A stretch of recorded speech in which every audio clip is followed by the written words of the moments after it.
ദൈവതിരുനാമത്തിന് മഹത്വമുണ്ടായിരിക്കട്ടെ. പ്രഭാതത്തിൽ നാം കേൾക്കുന്ന വചനപ്പുലരിയിലേക്ക് എന്നും ജീവിക്കുന്നവനായ യേശുക്രിസ്തുവിൻ്റെ ധന്യനാമത്തിൽ എല്ലാവർക്കും പ്രഭാത വന്ദനം. നമ്മൾ ഒത്തിരി പേര് കണ്ടുമുട്ടുന്ന സമയങ്ങളിൽ അല്ലെങ്കിൽ നമ്മുടെ സംസാര വിഷയങ്ങളെല്ലാം നമ്മൾ പറയാറുണ്ട്, അവനൊത്തിരി ഭാഗ്യമുള്ളവളാണ്, ഇവളൊത്തിരി ഭാഗ്യമുണ്ട്.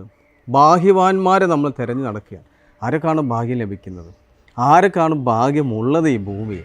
നമ്മൾ ഒത്തിരി വ്യക്തികളെ കണ്ടെത്തി അവന് ഭാഗ്യമുണ്ട്, അവൾക്ക് ഭാഗ്യമുണ്ട് എന്നൊക്കെ നമ്മൾ പറയുമ്പോൾ ദൈവം പറയുകയാണ്, ഇന്ന വ്യക്തി ഭാഗ്യവാനാണ്. ആരാണെന്നറിയാമോ?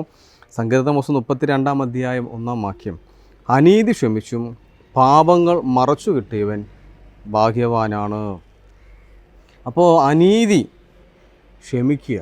എൻ്റെ മുമ്പിൽ എന്നോട് ഒരുത്തൻ അനീതി ചെയ്തിട്ടുണ്ട്, എനിക്കറിയാം അവൻ ചെയ്തത് തെറ്റാണെന്ന് അറിഞ്ഞിട്ട് അവനോട് ക്ഷമിക്കാൻ എനിക്ക് സാധിച്ചാൽ.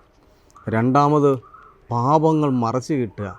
ഞാനും മനുഷ്യനാണ്, അവനെപ്പോലെ എനിക്കും തെറ്റ് സംഭവിക്കാം. ഞാനും ഒത്തിരി പാപം ചെയ്ത വ്യക്തിയാണ്.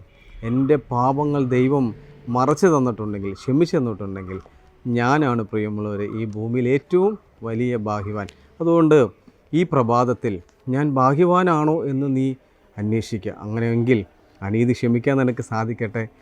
എൻ്റെ പാപങ്ങൾ ദൈവം പൊറുക്കുവാൻ, ഏറ്റുപറഞ്ഞ് അത് ഉപേക്ഷിക്കുവാൻ, മറയ്ക്കുവാൻ നമുക്ക് സാധ്യമാകുമ്പോൾ ഈ ഭൂമിയിൽ ഏറ്റവും വലിയ ഭാഗ്യവാൻ ഞാനും നിങ്ങളുമായി തീരുവാൻ സാധ്യമാകട്ടെ എന്ന് പ്രാർത്ഥിക്കുന്നു. ആയത് പിതാവിൻ്റെയും പുത്രൻ്റെയും പരിശുദ്ധ റൂഹായുടെ നാമത്തിൽ തന്നെ. ആമീൻ.